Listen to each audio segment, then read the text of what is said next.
how to transfer money from Philippines to Japan. Now, first of all, we will use Wise. So if you use the link below, you will benefit from zero fees for transfer up to £500. Now, first of all, open your Wise account and tap on send money. Now, select your destination currency. In this case, it will be the Philippine currency. Now, you can type it in the search if you don't find it. Now, after that, select your recipient currency. Now, type it in the search Japan currency like that.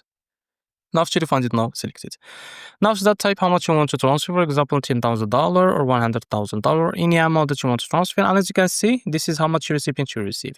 Now, after that, tap on Pay With, and now select your payment method: bank account, debit card, credit card, or your balance. So in this case, I will use the bank account. As you can see, the debit card, credit card, it's not available for this transfer. Now, select the bank account and now tap on Add Recipient.